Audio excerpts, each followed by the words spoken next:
பாராளுமன்ற தேர்தலில் இலங்கையில் ஒரு கட்சி 3/2 பெரும்பான்மை எடுத்து வெல்லணும்டா ஒரு கண்டிஷனை கொடுக்கணும்.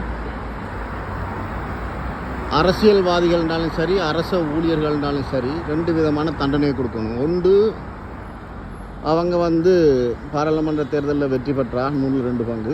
முதலாவதாக பாராளுமன்றத்தில் போயிட்டு ஒரு சட்டம் ஒன்று இயற்ற முடியுமா அவங்களுக்கு? ஊழல்கள் செய்கிற அரசியல்வாதிகளை தூக்கில் தொங்கோடுவோன்னு சொல்லி சைனாவில் இருக்கிற மாதிரி அப்படி ஒரு சட்டத்தை ஏற்றுவாங்களா இருந்தேன்னு சொன்னால், ஊழலை ஒழிக்கணும்டா இலங்கையில்.